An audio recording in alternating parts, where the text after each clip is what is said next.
Okay, hello, friends. Welcome back if you joined us yesterday, and welcome to our Welcome to Wondergarten live chat today. I'm so excited to be joining you here in our community, here in our app. Thank you all for joining live if you're tuning in, and thank you for watching the recording if you're tuning in a bit later. I'm so excited to be here today to dive into really the first half of your curriculum and really set you up for success and confidence. We're all brewing with excitement as September is just a few weeks away now, and I'm really thrilled to be able to really dive in and let you know a little bit more about what's here in these introductory pages to make sure you can really get started with excitement and confidence. Hello, if you are here joining live, I'd love to see you say hello in the chat. It is really what makes these live chats so fun, to feel like we are all here together. So I have my chat box here along the way. Be sure to say hi. And at the end, if there's time, I always do love to open up for a few questions. Hello, friends. Oh, this makes it so much fun. Great turnout already. Thank you again for joining. If you're just joining, Welcome to Wondergarten is the theme of our live chat today. And I'm so excited to really give you a full introduction of these first pages of your curriculum, let you know a little bit more about the heart behind what we've created, and set you up for success. So many great hellos here. Thank you. This makes it so much fun. We are so excited that you are here. So without further ado, I think I will go ahead and dive in. I'm going to start, if you do have a book, go ahead and open up and you can follow along. I'm going to start flipping through these pages, giving you a little more about what you'll find here. In some cases, you'll find more if you go ahead and read, but in other cases, I'll be able to give you a little bit more background. I'm going to go through the introduction sections, talk about who we are, what we've created, some practical tips, some philosophical foundations. I'm really excited to dive into our rhythm and circle time sections with you all to really support you through those things. I know I get a lot of questions of how long should these activities take? What do I do when it comes to circle? And I really want to get you all set up for success so you can understand a little more, even behind the pages, of how you can approach this with your children. Hello. I love seeing all these hellos. We are so thrilled. So I'm going to go ahead and get started with our story page. If you don't know who we are, my name is Miss Lisa. My husband is Nathaniel, and we came together to create these books a few years ago. We wanted to start a really unique program in our home for our boys, our twin boys, as they were approaching preschool. We had some local schools that we had hoped to send them to that closed, and we really wanted to still honor the method of education that we wanted to bring to them. So I went to some training and we started getting to work, and we opened up a little preschool in our home a few years ago, and we began sharing our activities online. And of course, you probably have found us through our Instagram, which reached globally, which is still just beyond our wildest dreams. And after a while, people got more and more interested in what we were doing in the classroom, our approach, getting hints of the original stories and music that night my husband was writing, and demand for putting it all into a big book grew. And so that is what we have done. And it has been a ton of work. And this book is really almost like another child for me and my husband. It is a combination of the two of us equally. I've provided lessons and recipes and tips and structure, and he has provided some absolutely wonderful imaginative stories and art and music, and created this immersive imaginative world for your children that I have then been able to come alongside and immerse them even more so with the lessons and activities. And all of this is aligning your children's head, heart, and hands, and the stories seeping into their soul, the music they're listening to, what they're doing with their hands, what they're eating in the recipe is all completely aligned to bring them through the seasons in a really beautiful way. So we have worked really hard to create these resources, and we are so excited that it is in this finished state that you all are going to be getting started in just a few weeks. It has been a joy to do this, and it is also a joy to be here right now supporting you all tangibly as you go through, because I know homeschooling can often feel lonely, can often feel like this big mystery box of what do I do with my children, and we are so excited to be able to support you to create this lovely, lively community of everyone doing this together, asking questions, answering questions, and going through the year. So we are so thrilled. And I see some of you have been here with us I see some people saying this is our first year, this is our third year. So we are so excited if you're here for the very first time, or if you are returning to us after 1, 2, or even 3 years. We are so grateful, truly grateful that you have chosen our resource to bring into your home. So my first, and this page, the next page, my welcome to parents, teachers, and caregivers. This page in your book, I'm going to recommend you read and then reread in a few weeks and then reread in a few months. This is my reminder to you about really what this is all about. right? Because sometimes homeschooling, we can get so far into the nitty gritty and what's going on that we can kind of become stressed and feel like we're getting overwhelmed, that we feel like we're getting behind. So whenever that happens, I want you to come reread this page right here.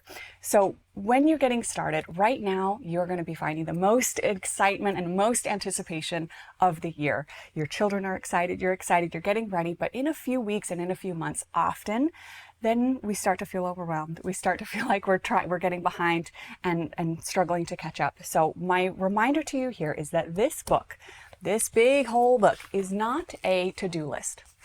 And if you view it as a to-do list, you probably won't be too happy in a few weeks.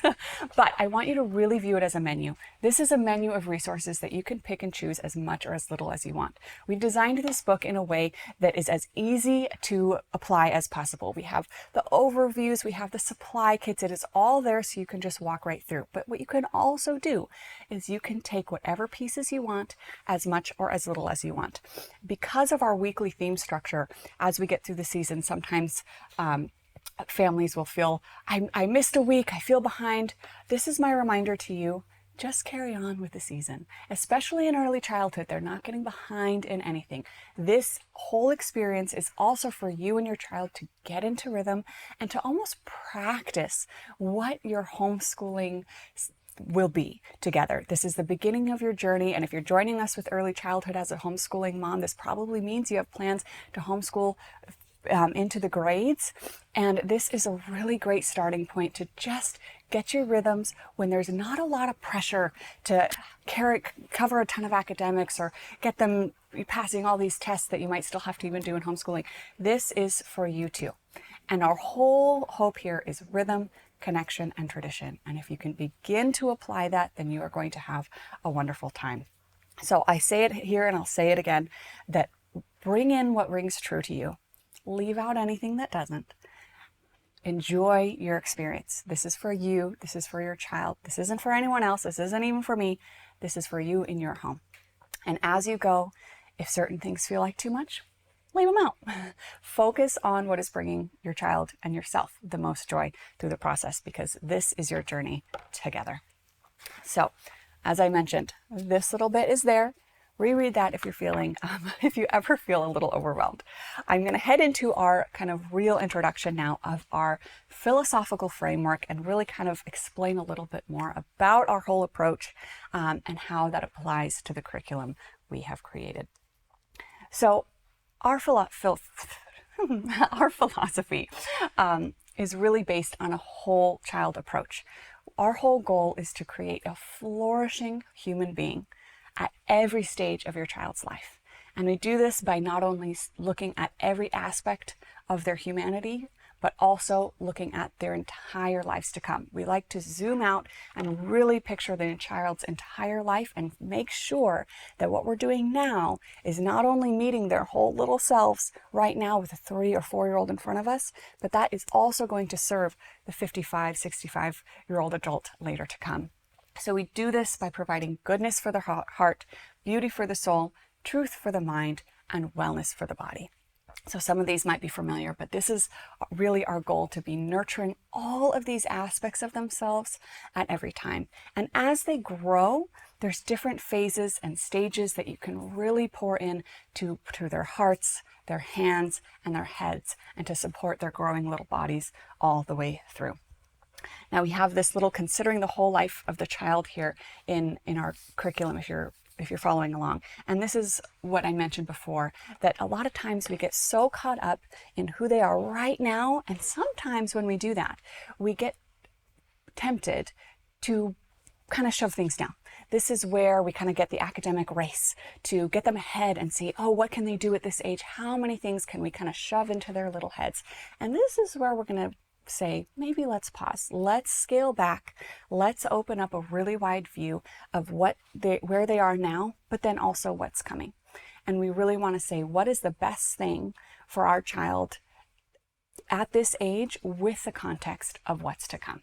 And we don't want to get ahead, because then if they get them ahead in certain ways, then you're missing out the beauty of age 3 or age 4 or age 5, when certain things can be can wait maybe until 6, 7, 8, or 9. So a lot of our approach is really celebrating this idea of yes, but not yet. There are so many good things to come in their education, and we can be so excited about reading and writing and science and math and really deep dives into wonderful things that they're going to be able to do. But in this early childhood space, we really want to protect these early years and focus on what can they only be doing right now? What can this 3-year-old do now that they won't be able to do later? So in a lot of that cases, we say all of these things are good, but not yet. We're going to focus on the beauty of rhythm, the simplicity of early childhood, filling their heads with imagination and their hearts with goodness. And then next, in our next section, we talk about the seasons of childhood. And this kind of really helps provide a framework for when to focus on these certain things. So we have these 7-year cycles of childhood where it really helps us define who they are and where they are in their development, so we can focus in on where best to meet them in their education. So in these early years, this book is for what we call the age of goodness, early childhood. So this is these first 7 years, which is followed by what we call the age of beauty, middle childhood, 7 to 14, and then the age of truth, which is adolescence, 14 to 21. And in each phase and each stage, you're able to meet them in a certain way and pour into their head and heart and hands in a different way that can help them grow through each stage and on to the next one. So in the age of goodness, they're mostly learning through play and imitation. So part of what we're calling ourselves to do as parents and as teachers and as caregivers is to model what we hope for them. We want to be the good and loving model so that they see us and know what to imitate. We want to protect them in this little garden of goodness so that what goodness is can be imprinted on their hearts and souls, and it'll be their reference point for the rest of their lives. And then when we head to the age of beauty, we can really start to be using their hands. They're creating, they're writing, they're reading, they're discovering the world, and their world is expanding a little bit more around them as they get into their grades. And then, of course, the age of truth. That's when they are ready to really be in their heads.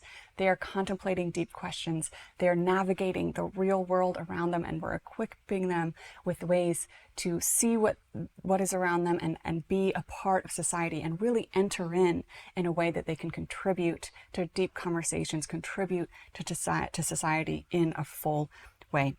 So this whole beautiful path of their life is something that we can guide them in and focus on where they are right now with context of what's to come.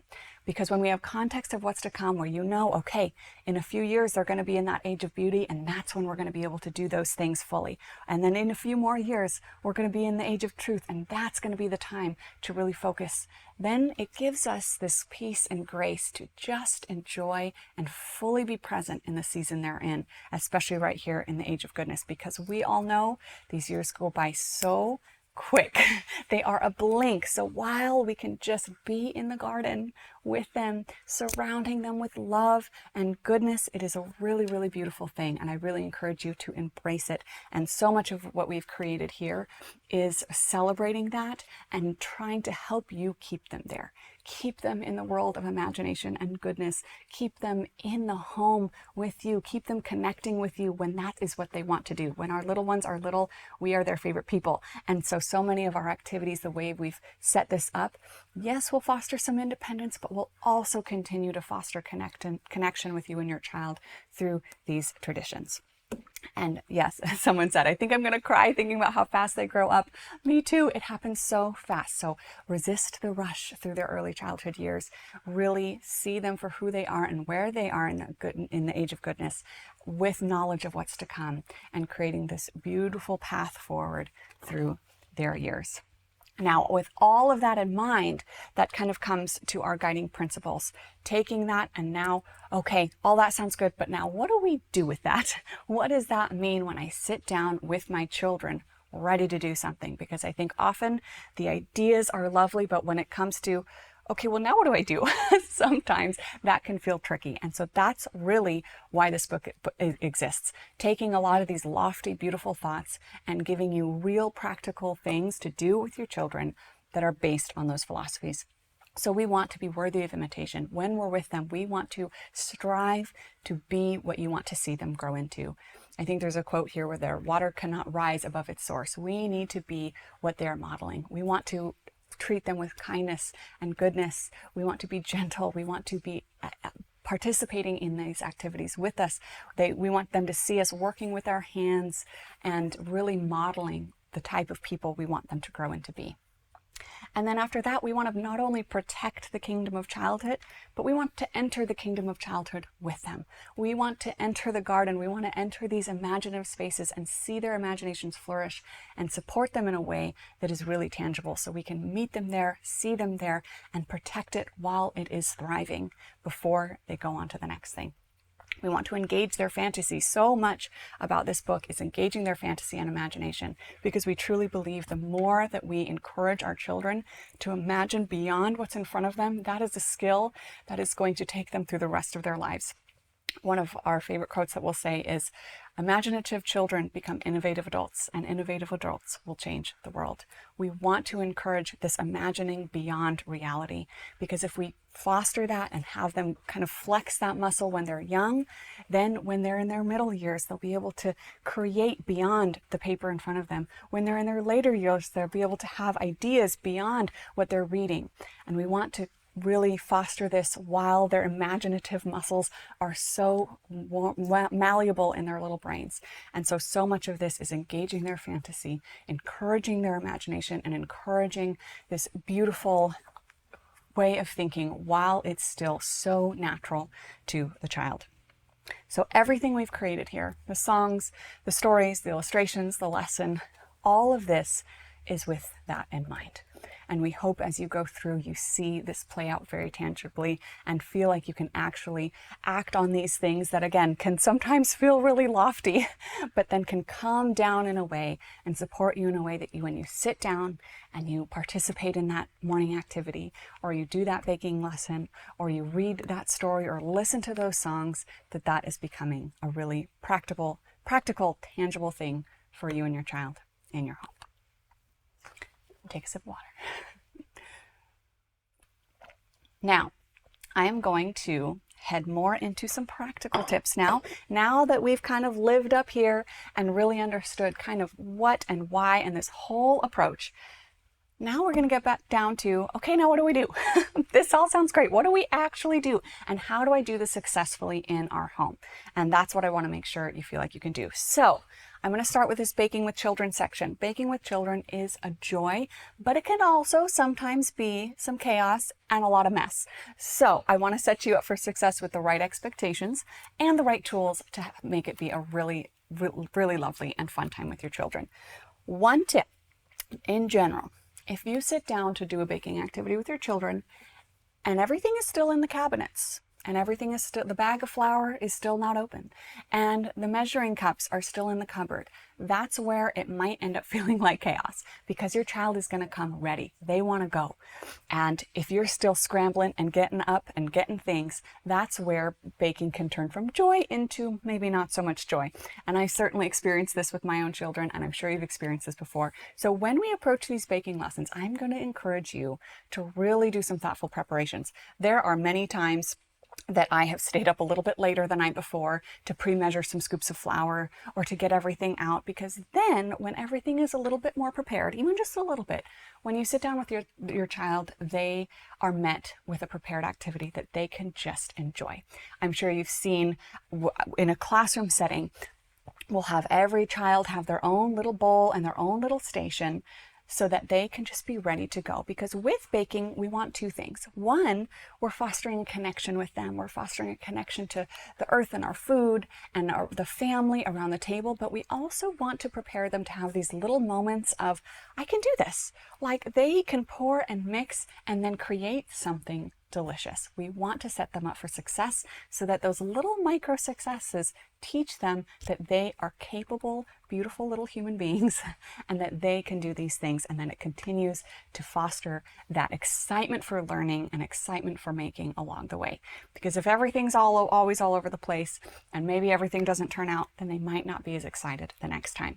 So I have helped set you up for success by creating recipes that are really easy to read. I've clumped them, they're color coded, so you can just add your red bowl to your orange bowl and you have two options in most of these recipes. You have a one big family bowl, one full-size recipe that is a lot of times with one or two children or even just a family. It's nice to just have them scoop into one bowl, but if you have multiple children or if you're in a classroom setting, I really encourage you to use those child-sized portions, and those are portions that I've really kind of done the math on for you already, where it's a really nice amount for them to use on their own. So in a little bowl, a little measuring cup, it's not necessarily one serving size. So if you're doing muffins, it usually makes about 2 to 3 muffins, because the amount of flour for one muffin would be really actually tricky for them to use. It's just not enough. But that is designed so that they can have their own little station. And then what this does is if all the children are actively using their own stations, there's this beautiful thing about this balance of independence and connection. So when a bowl is being passed and everyone's waiting, of course you're working on something together. But when you're baking together and everyone has their own tools, they can be going at their own pace while still all joining in the activity equally together. So some of my favorite moments in the classroom have been when we're all stirring and we're singing and it's just so lovely, but everyone is still able to stir and pour and mix at their own pace while giving us all time to connect. So it's going to be your choice how you want to set up those baking activities, if you want it in one big family bowl or if you want to utilize your child's portions for those kind of mini stations. But regardless, take some extra time to prep, set them up for success, and you'll all have a lot more fun. Now, of course, the next section is a very exciting section and addition to our second edition, which introduces Jessica Diamond, who so lovingly and painstakingly adapted these recipes to suit all dietary needs. So if you are a gluten-free family, if you are a vegan family, if you are a family with any sort of dietary need, we have considered you and we have recipes ready for you. Now it looks like I may have, cut out. I cut out. Yep, I'm not seeing myself. I'm watching you. Okay, has anyone seen me? It looks like I cut out from my side, so if anyone can hop on chat. Oh, okay, I'm back. All right, are we good? Okay, just wanted to make sure before I keep talking. Okay, so if we're good, go ahead and, okay, I'm back. Did I cut out for a second or am I crazy? Okay, good. All righty, well, we will just continue on going. I did, but I'm back. Okay. Sorry about that. As I was saying, Jessica has made these recipes all very friendly for any needs you have. The gluten-free and adapted recipes are the very next page. Be sure, if you are a family that is going to be using those adaptations, read through this introduction section from Jessica. It's going to give you some very specific tips and notes on how to measure gluten-free flour, how to replace an egg, all of these things to set you up for baking success if you are using those swaps. Alrighty, our next section, holidays and festivals.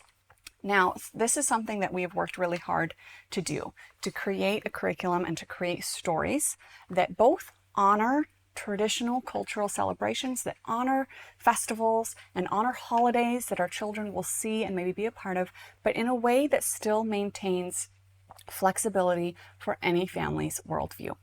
So how we've done this is essentially we get to follow the gnomes in their stories in this little self-contained world of Wondergarten, right? So because they're kind of outside our primary world, when it comes, say, to the end of December, they're still celebrating, but because they're not in our world, they're not calling it Christmas. There are still things and lessons that I've woven in to help provide context to what your children will be seeing around these times of year when holidays are so present in our culture. But because it's in this self-contained world, we can equally have it be really holiday neutral, but festival rich. And it's something that I'm really excited about because it's been this tricky journey. Of course, in some of these methods of education, they're very holiday heavy, and we want to honor those things. We want to honor these festivals, and we want to honor these kind of traditions traditional seasonal activities, but in a way that regardless of what you're really celebrating in your home, you can enjoy them and then of course adapt and build onto them. So you can take this story that is they're doing these activities and the gnomes are preparing for their festivals, and then in your own home, you're doing the same thing, and you can add on the context and the stories of the real holidays you're celebrating with your children. So it's something that I think really helps honor the seasonality that we want to be intentional about, and really anchoring our children in the rhythms of the year and the celebrations and festivals of the year as the seasons come and go, but also allows you, the parent, to really be careful and choose wisely what you want to bring into your home and what you're celebrating, because we want you to be able to fully celebrate your own holidays with your own beliefs and have those ring true, but in a way that feels also honored with the actual activities that are in this book. So that is kind of our general approach. I write it out a little more in detail here, but as you go through the seasons, I think you'll see that played out really, really practically.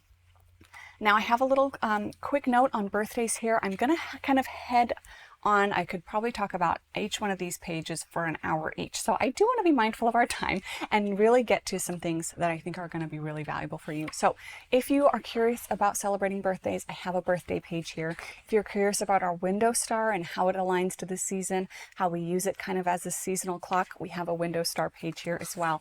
But what I really want to get into today is supporting you through rhythm and circle time. And then after that, I'll follow up with a little bit of an introduction to our gnomes and our stories and songs so you can be ready to enter that world. But especially with the rhythm and circle time section, I think there's a lot of practical things that I can provide that are even outside the written words of the page. So if you're in your autumn book, you can open up to this page with me and we will dive into rhythm. Now, rhythm can sometimes be this kind of mystical thing. What is rhythm? And rhythm can be a lot of things. And in our curriculum, it is also kind of two things at the same time. So there's a rhythm of our curriculum, and this is the way the curriculum is written, and this is the way we are providing this information. So it's important to kind of understand the written rhythm of the curriculum based on what we would do in our classroom, so that when you see morning lesson, you know what that means and where that's coming from. But I also want to talk about rhythm in a broader sense, and rhythm in the home, what that looks like and feels like, how you can create a rhythm, and then also some just practical tips on the reality of trying to maintain a rhythm with little ones that continue to grow and their needs continue to change.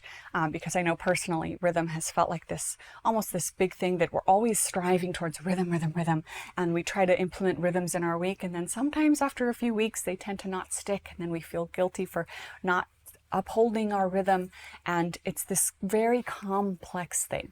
So rhythm is this idea of providing a rhythm to your life that your children can anticipate, it's coming, and it can really, really be beautiful. But seasons change in both true season of weather and our children's season. And as they grow, we have to continue to adapt these things to grow with our family. So one thing I do mention in here is in-breaths and out-breaths. And this can be a concept of what does that even mean? So in-breaths and out-breaths, we kind of want to lead our children through a day as a way of breathing. So some activities are what we call an in-breath activity. This is kind of an inward activity that we're asking them to maybe sit a little more still. Maybe they're painting. Maybe they're doing something just a little more inwardly focused. And then we have an out-breath, which is, they're playing. It's free. It's freedom. It's loose. And sometimes when we see our children having a hard time, we can often determine, they're out of breath. They either need that release of an out-breath, or they've been out of breath too long. They need a little bit of structure. So kind of understanding this concept of an in-breath, a little more structured activity versus the freedom of an out-breath activity can help us craft our days to breathe throughout the day so that our activities are balanced in a balanced pace, so they don't get out of breath one way or another. And this has been a really helpful tool for us to see, why are we having this giant meltdown? Oh, it's because we haven't had a single structured activity all day. They probably need an in-breath. Or why are they having a meltdown? Oh, it's because we've been asking them to be at the table way too long. They just need to go play. So it's just really helpful to kind of be able to assess where your child is in their day and in their own little world of themselves. So you'll see that in how we've kind of created our curriculum rhythm. I also have a little note here about the colors of the day. This is just a lovely way for your young child, before words like Tuesday make sense, you can use these colors of the day. Of course, these are traditional colors of the day. They're actually tied to like the planetary colors, which is why they're not actually in rainbow order, which I know kind of drives some people crazy, including Nathaniel. But these are kind of honoring their original kind of colors way back with Rudolf Steiner and traditional Waldorf education. That's where those are coming from. But it is a really fun way to help your children understand rhythm, where on Purple Day, this is what we always do. And again, before those names of the day kind of become something that they can really understand. So without further ado, we are going to dive into the actual rhythms of our curriculum. And I want to kind of guide you through what a day at Wondergarten even looks like or feels like, and how I know I get a lot of questions of how long are these supposed to take? What does this look like? How does this work? And so I really do want to kind of outline, one, what this looked like in our classroom, but then two, what it might look like and feel like with your children at home. Because even just with one child, two children, three children, all of that can ebb and flow. So like I said, our rhythm is not only what we used to do in our classroom, but it is how this curriculum is explained. So when you get into the bulk of your curriculum, this is how we'll guide you through, and this correlates. So if you choose to not do this rhythm, that is totally a-okay, and you can adapt your own rhythm in your own home as much as you need, but the way the information is presented aligns with this rhythm. So that's important to know, that the kind of key terms here when you get into that is how we explain it. So our daily rhythm in our little classroom where all of this began starts with free play and a morning activity. And this does two things. Of course, in a classroom setting, our children were coming in for the day, and one, it allowed them kind of a little bit of an out breath to start their day. They're coming in, they're playing, and if you're just with your own children at home, set out some of your favorite independent play toys. So set out those toys that really spark imagination.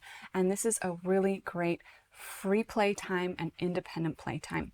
But simultaneously, we like to have a table option for a morning activity. And I'll explain a little bit more about why we have this. So this provides, one, some options for your child to go between the table and to go between the playroom. But what it also does, especially as I was working with multiple children in a classroom setting, that morning activity allowed this one-on-one time to really create a connection piece on some activities that I wouldn't have been able to do with them in a whole classroom setting. With every, 10 kids around the table, when children would need more assistance, it carved out this time that the other kids were playing in the playroom. And I could call each individual child to sit next to me and work on something together that they otherwise wouldn't have been able to do themselves. And you'll see on our second day of our morning activity is really this craft that sometimes you'll notice this child might not be able to do this on their own. And I get a lot of questions of, why is this the case? Aren't we, a lot of these methods of education are really pushing fully independent, child-led activities, which is lovely. And of course, you'll see that in our curriculum as well. But certain times we want to really foster connection. Slow down and sit next to them. Work together on something. So you'll notice that some of those activities are intentionally for the two of you, for the child to create something that they wouldn't have been able to create without your help, and for you to create something that you probably wouldn't have made if it weren't for the sake of your child. And then once it's complete, it's this beautiful thing that you've created together. And again, if you have multiple children, the other ones can be taking turns in the playroom, and you can call them each individually in, and it really creates this really lovely space for that connection time. It also creates a really lovely space for just some other free table time. So some days you'll see it's Play-Doh, it might be crayons. So sometimes it is a completely self-led discovery activity that they can just sit, they can mold, they can color. And so it's this really lovely time in our day where we can do one or the other depending on what we want to do that week. So on our day one, you'll see it's usually Play-Doh. This is kind of a rhythmic start to your week. It's warm if you've just made it from scratch, and it just eases them into their day. On day 3, on our painting day, it tends to be crayons or kind of a simple self-led art activity. And that second day, as I mentioned, is this kind of nature craft, this themed craft that you're sitting down next to them and really creating something together. So this morning activity time can last 10 minutes, 40 minutes. This one really depends on what your children are doing. Sometimes they're really deep in imaginative play. Let them be there for a while before you move on. And that is the beauty of rhythm versus schedule, because morning activity isn't 30 minutes on the dot. Now it's 9:30, time to go. They're here, they're starting here. We know where they are, and then we know what comes next when they're ready for it. And I often see questions about how long should I do this? And I also see questions about how long should I bake this? My bread was underdone. In all of these cases, I'm going to encourage you to look at what's in front of you. Look at your child, look at your bread, see if it needs more time in the activity, see if it needs more time in the oven. Usually by taking the chance to just look what's in front of you rather than looking at the instructions or the book or the recipe, you'll be able to tell, my child is loving this. We're going to stay here a little bit longer. Or my bread is not done. It needs a little longer in the oven. Or we're breaking down. We need to move on to the next thing. Or something's burning. Get it out of the oven. So in both cases, whether it be children or bread, take a look at what's in front of you. And this is something that this is your home. This is your child. Get a sense of where they are and when a transition is necessary. So again, sometimes this free play morning time or any of these things could take 5 minutes or they could take an hour depending on the day. And that's why it is a rhythm and not a schedule. Let them be there as long as they're loving it. Spend the time where they're invested, and then you'll start to pick up on hints when it's time to transition. So that morning activity, again, it's both this time of this table time where they're working on something and this free play time, and they can go between the two and start off your day with both some freedom and some lovely things to do. After free play, we gather, we clean up, of course. We use our cleaning song, typically our playroom version of our cleaning song, to put the toys away and put everything away. And then we head to circle time. And circle time has its own little rhythm in kind of nestled rhythms and rhythms. So I will kind of tackle circle time next, because that's kind of the next section of what we do in circle time, and have a lot of tips on circle time, because circle time can kind of be this box of what do I do with this, especially if you're at home with just one child or just a few children. And circle time, we often think it's supposed to be this perfectly magical time where everyone's paying attention, and often it's not. And it can often be chaos. But if you approach it well, it can also be a lot of fun. So I'll tackle kind of circle time in a little bit after I go through the full rhythm of our day. But just to nestle it in where you can picture it, you'll do your free play, your morning activity. When it's time for transition, clean up, and then you can use our Come Gather Round song to gather your children in a little bit of a circle. Do your circle and close out. Then after your circle time, you transition to the table for your lesson time. And this is kind of the main lesson of the day. So we have a 3-day rhythm where the theme of this lesson will change. Day 1, this is our life skills day. So this is where you're often doing these, sometimes it's as simple as folding towels or polishing toys or setting the table, really encouraging you all to slow down and use life as the curriculum. Let them come alongside life and into the home and learn these little skills that we as adults often do really quickly just to get them done and out of the way, but to slow down and make an intentional decision to bring your child alongside and let them learn these little things that we often take for granted. This also can be, sometimes this ties into the theme of the week, but sometimes it's very simple. Day 2 is baking day. So this is where you're going to be doing your baking activity for the week. You might be baking bread, you might be mixing apple cakes, whatever it is that week. Your baking day is that main lesson. And on day 3 is painting day. Even though I do think it probably should be more of an art day, but painting day sounds more fun. So a lot of times you are going to be painting. You'll be doing wet on wet. It's this lovely approach to watercolor. But other weeks you'll notice it's really an art activity.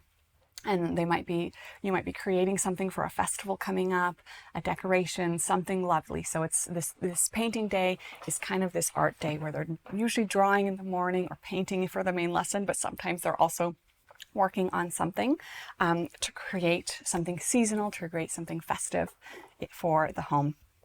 but we finish off our week with those artistic activities. Then after our lesson time, again, however long that may be, if we're just setting the table, might be quick. If we're baking, it might take a little bit longer. But once everyone is wrapped up, then we clean up again. Usually now the kitchen version, if there's flour all over the floor. And then we clean up and get ready for snack time. Now, this is really where your rhythm is up to you. So these first few things, the morning activity, then the circle, then the main lesson. This is kind of the core of our curriculum. What happens next really depends on where you are in your home, the time of day. You might not even doing this in the morning. So next in our program, we would do a snack time, and I do leave the snacks up to you. We do have a snack rhythm that we did. We had warm porridge, then we had kind of like a vegetables and fruit and veggie day, and then we would eat our whatever we baked on day 2. We'd eat that on day 3 for snack. But of course, this one is going to be up to you. You can use a rhythm if you'd like. For some of you, this actually might be swapped with lunchtime or whatever meal or whatever snack. And again, this rhythm is up to you. So this is how we nestled it into our day, but especially in homeschooling, this can be whatever needs to come next. After snack time, we did always encourage the children to wash their own dishes. We would set up little basins, or you could bring a little table, or not a table, a chair to the sink, and really allow them to wash their own dishes and take part in the care of the home, create that responsibility, learn those little skills. They also often loved having their hands in the warm water and the bubbles, and to completely put things away. And then outside. We would always head outside every single day, no matter the weather. And this is something that wherever you have it in your day, I do really encourage you to head outside every day if you can. And of course, unless it's absolutely dangerous to be outside, we do really believe that it is important for children to be outside in nature, to spend that time. And often I've noticed that it's often us, the adults, who don't necessarily want to go out in the rain. The kids usually have a blast. So that's a reminder for us as adults to make it a priority to get outside with our kids. Get outside, be in nature, let them splash in the mud, let them play, and really end your time with an out breath. So that is kind of our whole rhythm of our curriculum and how the day kind of breathes in and out. Now, again, you can adapt this however you need based on what time of day you're doing this, and based on the needs of your kids and your timing and all of that. But I hope that helps give a little more context to kind of how this fits in, and the lessons you'll be seeing, what that means when you say, okay, our main lesson. Usually that means your after circle time, etc. Now, after this rhythm page in your book, I have an adapting your rhythm section. So I will get a lot of questions of, okay, this is 3 days, but what do I do with my other days? Now, this is up to you. A lot of families will like to maintain this rhythm even for all 5 days of the week. And I have some suggestions here on how you can do that. Other things you can add. I've often seen people kind of parse out that painting day so that every single painting day they're just drawing and painting, and anytime there's a suggested more of a seasonal themed activity or craft, they've kind of created that into their own handwork day to create a 4th day. And then I've also seen a lot of people do some music days to really focus on the music. So you can do as much or as little as you want, but I do have some tips there if you would like to expand your rhythm to 3 days. And I also have some tips on how to condense it for just 2 days. If you have a little one, kind of rotating your weeks based on some of those more involved activities. So rather than doing something big every single week, kind of easing into it. I do see a ton of questions on here. Reminder that I'll get to questions at the end. I'm going to still kind of continue on here to cover things, and I hope I'll answer those questions as I go through these things, but hang on to those at the end. Already I know I've been talking a long time. I had a feeling this was going to be a long one, just because there's so much that I want to cover to make sure you are really feeling confident. So I'm going to dive into the circle time section, and then hopefully I can kind of give you some last encouragement and wrap up and have a few minutes for some Q&A at the end. But I would really love now to dive in to circle time. Circle time, like I said, can be so much fun, but it can also be super tricky depending on how kids feel throughout the day. So we have a circle time rhythm that we've guided out for you that you can use if you'd like, but then I'm going to kind of tell you a little bit more about how to adapt this if you need. So in our circle time, we would use our call to circle time, come and gather round. This was successful every time. Before Nathaniel wrote this song, I always had such a hard time gathering my children for circle.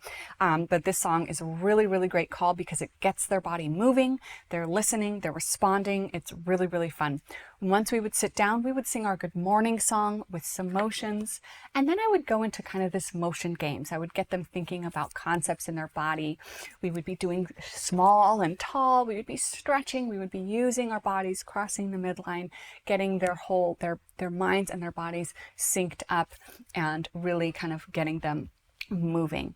Then we have this call and response, and this is something that you can choose to integrate or not, but it was a really, really fun time where certain things would be changing weekly with the themes of our stories, and this would be changing seasonally. Other things would never change, like our good morning song. So this call and response is a time to really just get them thinking about the season and noticing what's around them.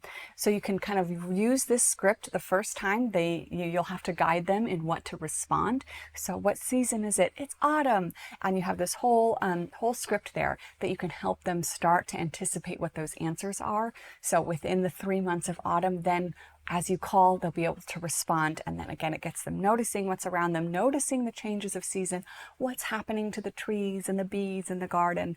And it's this lovely kind of seasonal anchor for them to learn the call and response and call their attention to those things around them.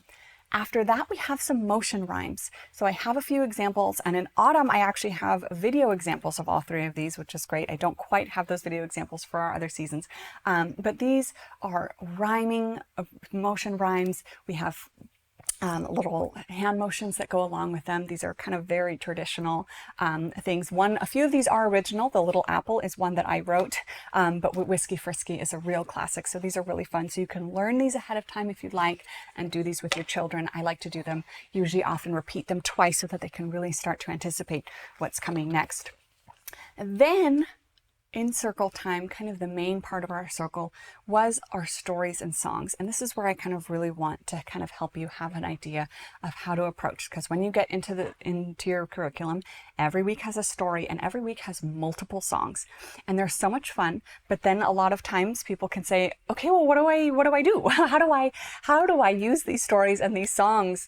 How do I get these to my kids? How am I applying these to our rhythm? So we have a few options here. So circle time, you can do a few things. One, if you want, you can use this as a story time. You can either read the story, and you can either read it in sections, section 1, section 2, section 3 throughout the week. You can read the whole thing 3 times so that it really settles in. In our story section, in our story guide before your story of the week, we do have some tips on kind of how to adapt it. We really love if you read the story beforehand and then retell it a little more simply from the heart. Really true storytelling in its essence is from heart to heart, where you're telling it almost as if it's a recalled memory rather than reading it word for word. And that does take some practice. So if you can, read that story, let it soak in, and then just tell them. Sit down with them. What do you think Hamilton discovered today? What are the gnomes doing in Wondergarten? And really let it come alive. Now, your other option with story that we have seen a lot of success with is taking story a little more out of circle time and using it around the table or even at night as a bedtime story. We have noticed that, and we really loved in our classroom, when they were seated for snack time, we would just read the story aloud and they would really absorb so much of the story, where versus in circle time, they can kind of be all over the place. They can be a little squirrely, and even if you're using puppets or even if you're being really engaging, sometimes they have a harder time connecting with the story in that setting versus when they're all around the table and their little hands are busy and they're munching away. They can really begin to soak in that story even better. And we noticed when we did it that way, they would ask again, and they would want that story so many times. So even though we have the story kind of listed in circle time, the goal there is that maybe they're acting out the story, they're using their bodies, you're doing a puppet show, you're integrating your story in that circle. If that doesn't feel right, you can pull that story out and add it to another part of your day, whether that be snack time or lunchtime or bedtime, and then they can get that story absorbed into their little souls in a way that's going to stick a little more.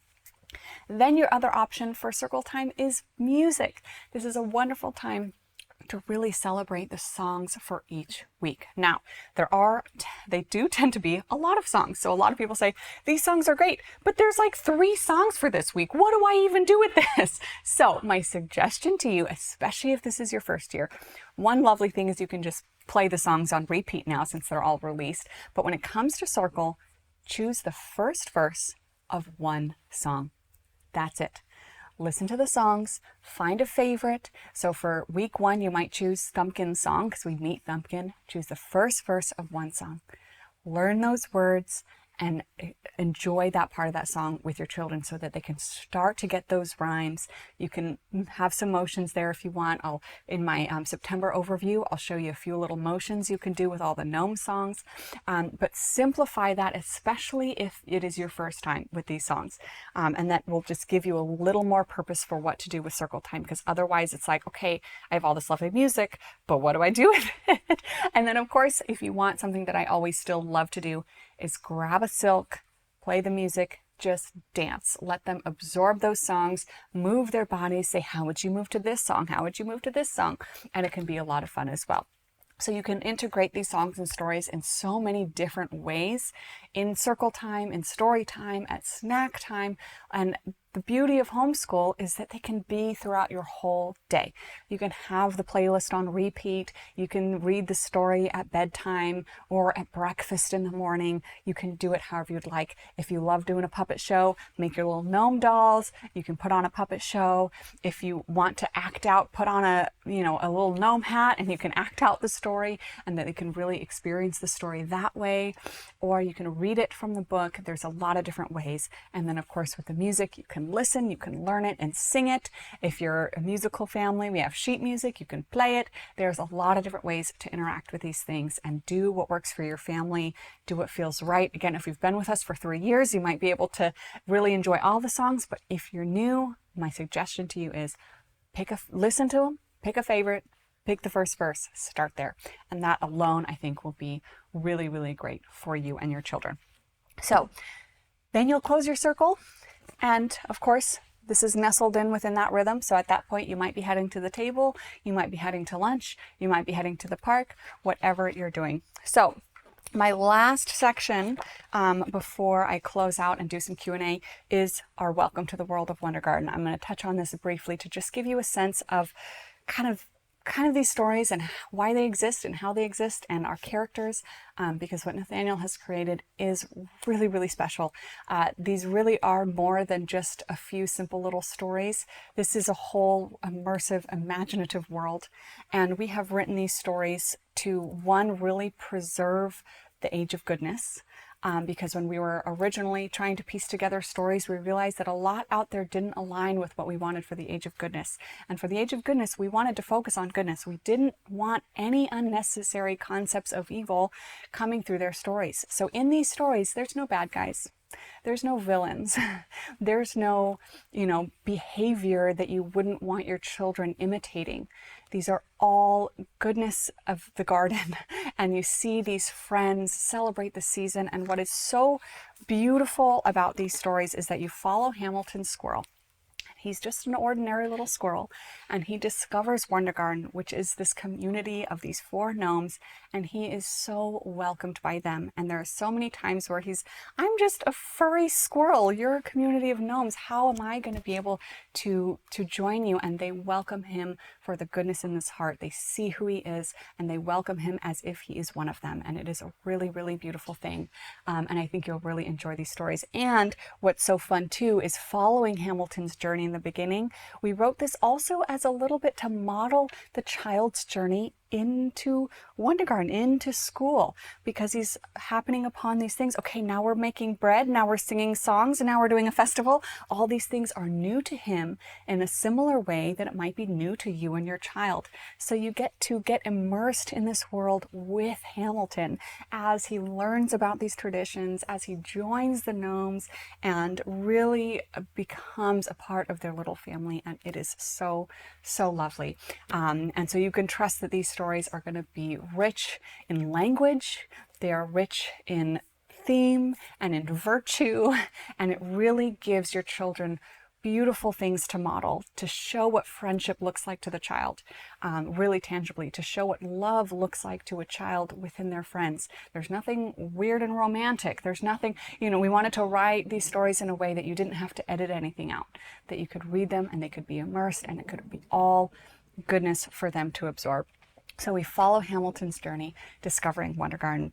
And of course, we meet our 4 gnomes, Thumbkin, Pettypalm, Rudabug, and Puddlebloom. And these are these personifications of the 4 temperaments. We have choleric, sanguine, phlegmatic, melancholic. There's more details in all of this introduction section about that. But we did that to really kind of personify these different personality types so that your child can kind of identify with the gnomes and see their own personalities played out as those personality types really take form. And for you, are you more of a Thumbkin or a Rudabug? And you can begin to understand not only your child, but yourself and the people around you based on some of these personality types played out in the stories. And of course, we also have friends and fairies, and the fairies are so lovely and each so unique and so fun. And we have Sister Flame, which is this lovely living candlelight character who is just with the gnomes all the time. And the more you read these stories, the more I think you'll fall in love with these characters.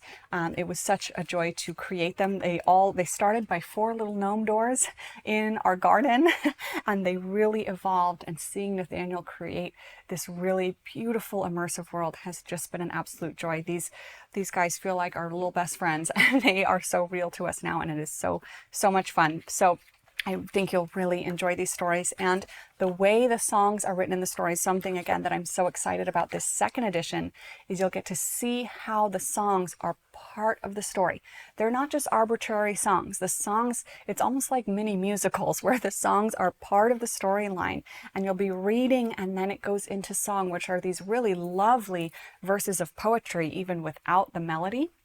And then you can see how they're nestled into the song, and the combination of song, story, and art is just absolutely so unique and so beautiful.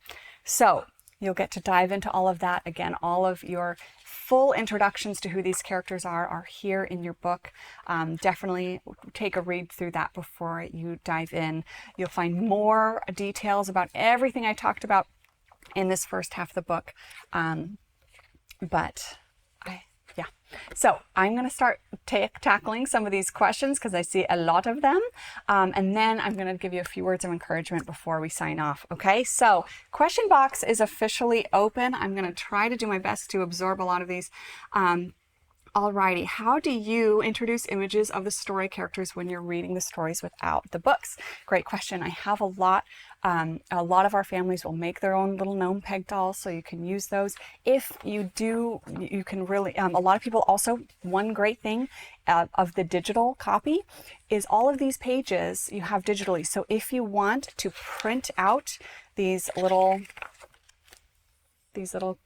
pictures of your gnomes, you can do that. I've seen people make little card puppets. There's a lot of different ways. And of course, if you get something like our September Play Silk, they can see, each of our chalkboards, our monthly chalkboards, is really a representation of all 4 stories. So if you get that September Silk, or if you get a print, or even if you just open it up in front of the book here, you can actually find the stories of September happening in each chalkboard. So it really does help kind of create some really great visuals there. Alrighty. I have to scroll. Okay, I am going to let you ask any new questions here in the chat so I don't have to scroll and try to find too many. Yes. So a suggestion here, since a lot of us are home with our children for 5 days, maybe a subsection could be set up for the extra activities. Yes. So I do have that suggestion of here's a few extra days. But that's also what I love about this community, is that you can get ideas from each other. Of course, I can give my own examples and suggestions of how to really expand this to 5 days. But everyone is going to have their own suggestions and ideas. Is there a place where we can find all the songs together for all seasons? So we are releasing our Songs of Autumn album very soon, within the next few days, so keep an eye out for that. Right now we have Songs of Winter, Songs of Spring, and we have our September and October albums, and our daily song albums. So we have a lot. So my best recommendation is on Spotify, on Apple Music, wherever you listen to music, you'll be able to find those albums. What's nice about the seasonal albums is they are all in one place. So you could just have very soon just the Songs of Autumn album. That'll be from September all the way through November. That's releasing either by the end of this week or next week. I'll have announcements very soon on that. But those are there. And then of course you can make your own playlists as you would like. Do you read the story every day or repetition or just once a week? This can be yes, all of the above, or whatever you'd like. So with some children, we have seen that it does better if you kind of break it up. Start off the story, then the second day you can recall, what did Hamilton do? We know what happened yesterday. We can predict, what do you think is going to happen next? In the stories, there are these little connection points, which are kind of great little pausing points. So if you are going to break it up, you can use those as guides for, okay, I'll read to this connection point and then wait for the next day. So you definitely can break it up each day. Or you can read the whole thing all 3 days. It can work really well both ways. So that is completely up to you. Try both. See what works best for your child. See what works best for you. Both are great. So this is also new to me. I'm so excited to do this with my children. I have a 7-year-old and a 4-year-old. Can this be for older children like a 7-year-old? Absolutely yes. We have designed this to grow with your children. And we've designed these stories to be rich enough that they are really lovely even for adults. So I think your 7-year-old will absolutely adore these. We've had members who have followed us along with their little ones, like a 3-year-old and a 7 and 8-year-old. And they say sometimes the older children even enjoy it even more than the younger ones because they can just understand the story so much more. The recipes are so much fun. And even with an older child, some of those activities, like I mentioned, maybe those crafts that you're assisting the younger child, then you get to see your older child do them independently. And there's a lot of great handwork that older child can do independently. They can help their younger sibling. They can help read the stories. Really, this is lovely. I've even seen young teenagers enjoy doing the recipes here and enjoy the activities. So this really can be enjoyed for all ages. There's really no cap. Because it's non-academic, anyone can enjoy it. It can be your primary curriculum for a little one, or it can be a really enriching supplement for an older child doing some more academic homeschooling. All right, my questions are okay, I have a few more. Can you talk about how we can switch the weeks around, for example, switch leaf and lantern week? So that, tune into my autumn planning. That's a whole nother chat entirely. And I have a whole chat coming up on Monday, same time, 11 a.m. Pacific time. That is what that whole chat is going to be about. I'm going to really equip you on, okay, this is all lovely. How do I make this fit my seasons, the holidays I want to celebrate? How do I shuffle? What things do I need to know about story continuity and how the calendar dates align? That is what that entire chat is going to be about. That's going to be really practical planning where we look at the calendar, we look at the weeks of the curriculum. I'm going to definitely preview, okay, if you're in Canada, what about Thanksgiving in October? If you want to do Martinmas Lantern Walk more in November, if you want, all of these things, I'm going to give you full disclosure so you can really plan successfully. So if you are curious about shuffling or what is September week 1, when should I do this?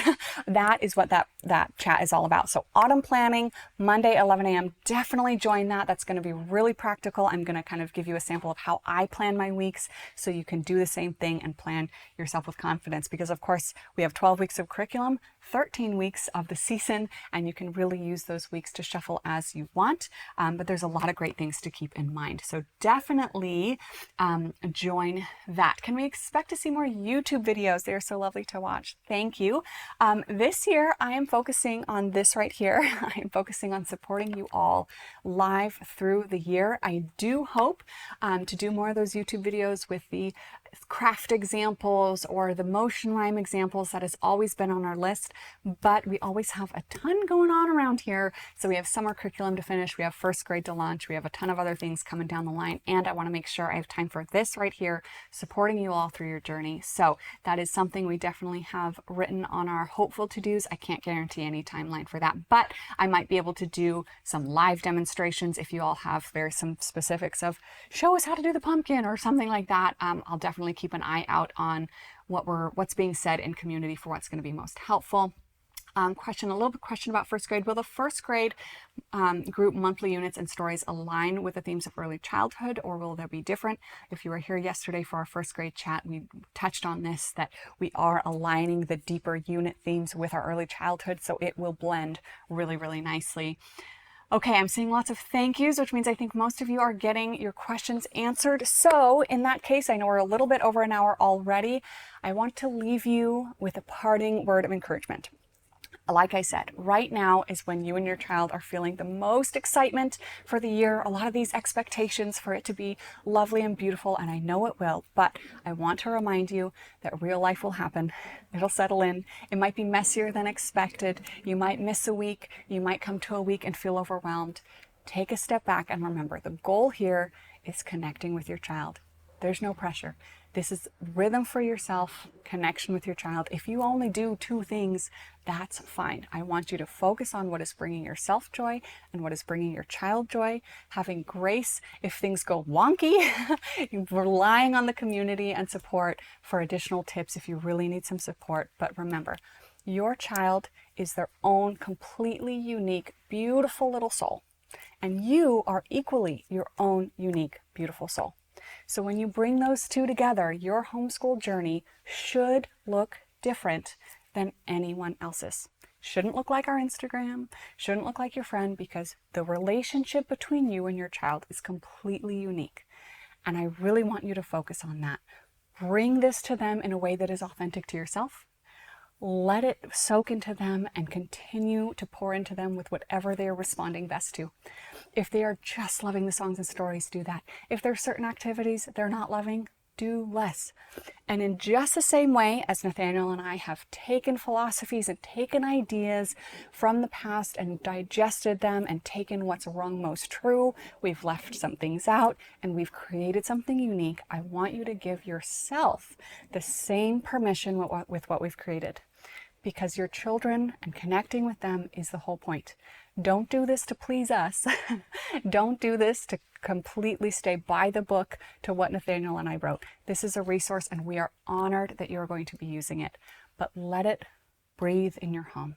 Let it ring true, even if that means leaving some things out. And also, even if in a few months you realize, this is also beautiful, but maybe it's not working.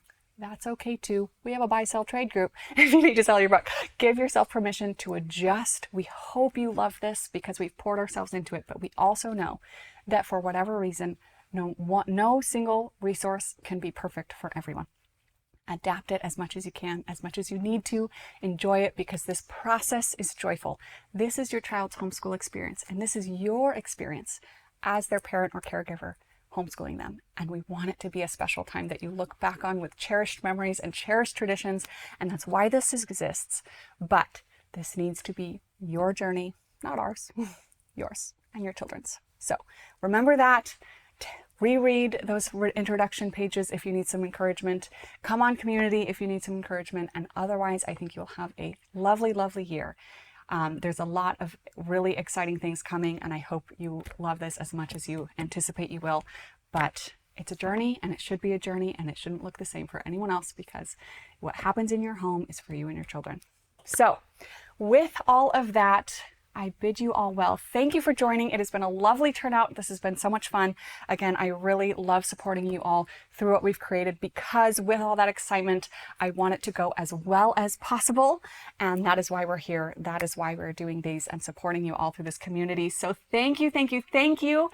I have practical tips coming up next week, Monday, 11 a.m., autumn planning. We're going to open up that calendar. How do you want to shuffle your weeks? Give you everything you need to consider. And then Tuesday, September overview. I'm going to really dive into that September curriculum, give you a sense on those songs, those stories, how to bring it to your children, how to prepare, all of those things. Really, really practical reminders there. I hope to see you all Monday and Tuesday. And then goodness, the very next week, it's September. So thank you all for joining again. This has been so much fun. I always love the live engagement. And I will see you next time. Bye-bye, friends.